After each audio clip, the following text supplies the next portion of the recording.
Guys, welcome back to my channel. My name is Jen. I am the Urban Sewist, and this is the Urban Sewing Society, where we bring fashion and creativity to your neighborhood. If this is your first time tuning into my channel, welcome. Come on in, hit that subscribe button below and click on that bell so that you don't miss an update. Today's a little different from some of my past videos, and I thought I would spend a few minutes just kind of talking about me and how I started upcycling, how I started sewing, just a little bit of my background. I've got a lot of new subscribers over the last few months, and some of you guys have come to me by way of my sustainable hair journey, and some of you all have been following me for my upcycles. And at the end of the day, it's all about sustainability, but I kind of want to talk to you a little bit about how I got there. When I was 9 years old, I begged my great-grandmother to let me sew on her sewing machine. I mean, I watched her day in and day out sit at the sewing machine and create these incredible, beautiful gowns and dresses and suits and pants and skirts and things like that. And she was so focused, and it just really, I was so drawn to it. And although my grandmother sewed, my mother sewed, it was something about her and her level of patience that just kind of drew me in, and she allowed me to sew on her sewing machine. So at 9 years old, my grandparents and my great-grandmother moved to Orlando, Florida, and that's where my grandparents retired and my great-grandmother lived with them. And she had a whole room dedicated to sewing. It was her sewing room in their house. And whenever I would go visit, that's where she was. I rarely remember her sitting watching TV. I always remember her at the sewing machine. And I know many of you have had this experience where you had a mom or a grandma who sewed all the time, and a lot of you guys tell me, you're like, I wish I had listened, I wish I had picked up on it, I wish I had let her show me. Well, I am so grateful and so thankful that she even allowed me to be able to sit there with her. She showed me how to cut the pattern, she told me how to lay it out, she taught me about grain lines, she taught me about selvages, she taught me about it all. And I got it just like that. There was no hesitation on my part. So we cut the pattern out. She showed me how to pin everything. She literally taught me everything that I knew. None of what I learned about how to thread the sewing machine, how to sew at 5/8 of an inch, how to measure the grain lines, how to make the marks, none of that I learned from an instructor, like formally. I learned all of that from her. And she was an amazing teacher. And honestly, I feel like that is what has helped me to connect with, especially my beginning students who have no idea about sewing, to really talk to them about the basics. And if you've ever taken one of my classes, or maybe you'll be able to take one of my classes soon, because I'm hoping to take my classes on the road, you will learn the very basics. And I'm telling you, the basics can take you so far. People say, oh, I want to learn how to make a suit. That's great. Like, I can teach you how to make a suit, but if you don't know the basics, that suit will never turn out the way you like it. So I love teaching fresh minds who have never had a sewing experience. So we sat down, and she showed me the lines on the base plate of the sewing machine, how to figure out what was 5/8, how to do a reinforcement stitch, how to clip my corners, how to fit, how to take it in, because at the time, I think the pattern that I got, the waistband was a little too large, and so she showed me how to make those adjustments. The shorts had pleats in the front, they had pockets. Like, this was not an easy pattern for a first-time sewer, especially at 9 or 10 years old. But I did it, and I did it because she was such a wonderful, wonderful instructor. So fast forward, I go to high school, and I take beginning sewing. And I made this dress. I think I have a picture of it. I'm going to post it here. I made this dress. I literally went home, made the dress out of this beautiful blue corduroy fabric.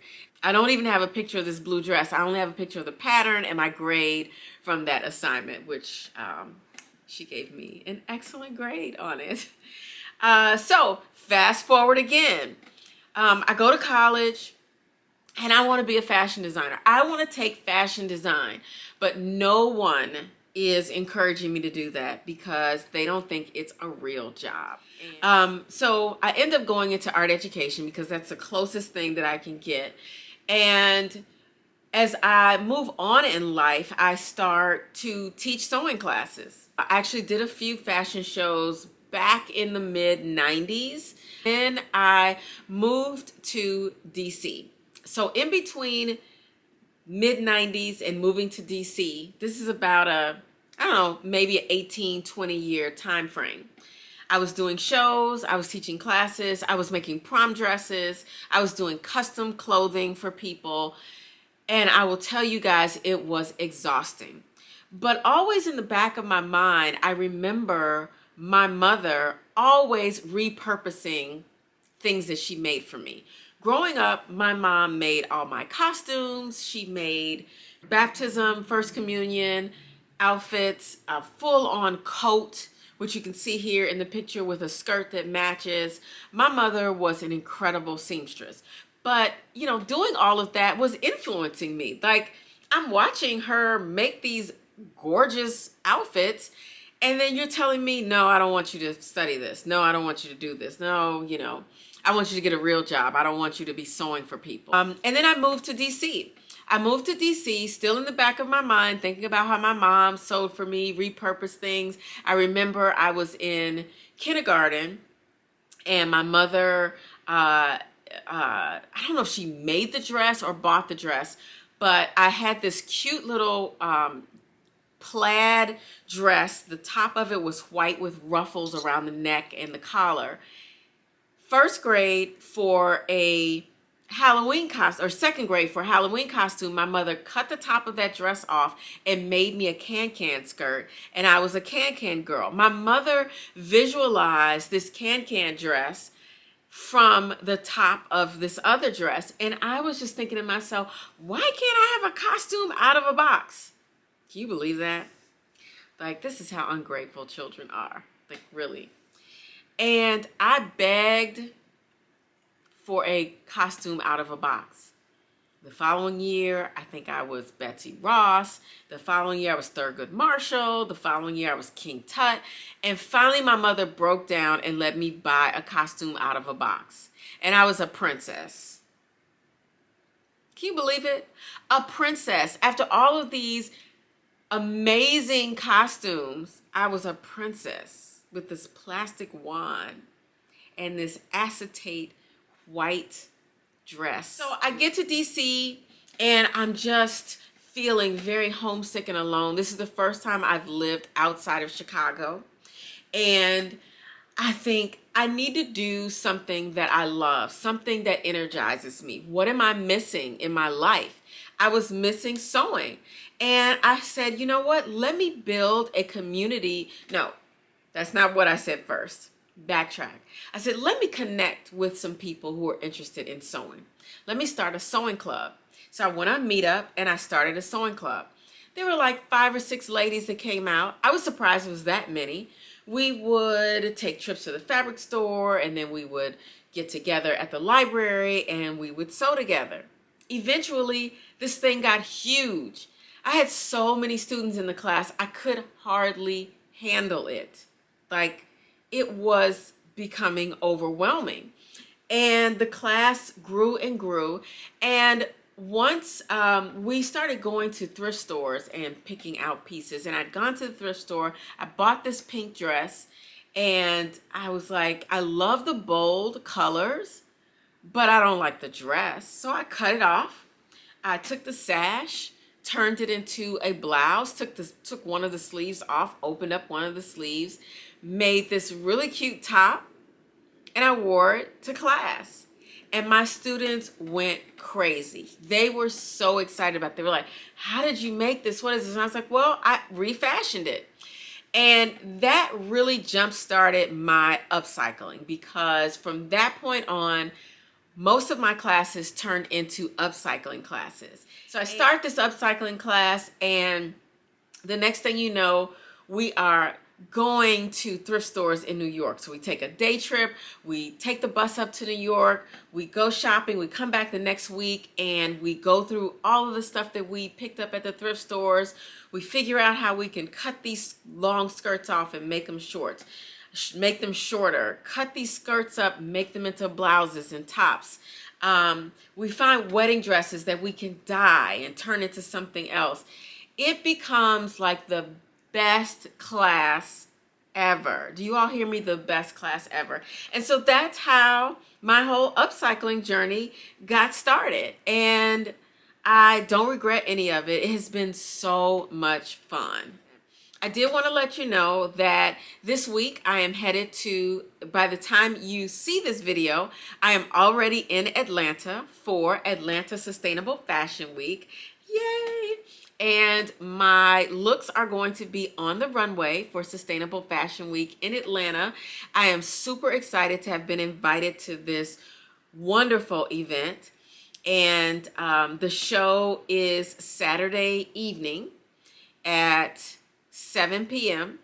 Follow me over on Instagram. Y'all follow me on Instagram and watch my stories, because I will be sharing with you some backstage live of what's going on behind the scenes at the fashion show. It is going to be so much fun. I'm so excited. And for it to be around sustainability just makes it so much better. It makes it so much more meaningful to me.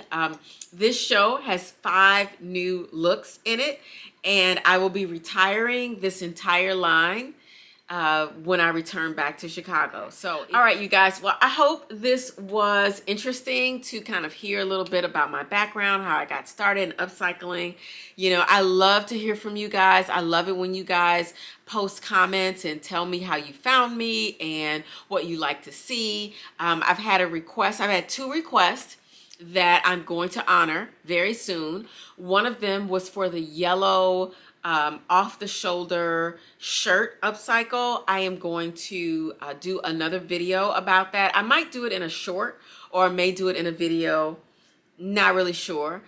There's that one. And then you guys have asked for, there's a jean, an upcycle jean that I make with a pair of old jeans that may be too big for you or too small for you, and I couple that with a men's shirt. And so I want to show you how I made that. I've got a few people, actually like 3 people, who've asked me, how do I make the Gen jean? I call it the Gen jean. I do sell the Gen jean, but I also show you how to make it. And I encourage you to put your own spin on it. Someone was telling me it was similar to a jean that they saw June Ambrose wear. I've been looking for that jean. If somebody can direct me to it, I would love to see what her jean looks like. But I will be doing those 2 videos very soon so that you can see the full and complete process. But this week, I'm in Atlanta getting a show done, and so I just wanted to send you this video this week. All right, you guys, I will see you next week with another upcycle, and I hope you guys have a great rest of your week and get some sewing done this weekend. All right, talk to you later. Bye. Say bye. Say bye to everybody. Jinx says bye. Bye.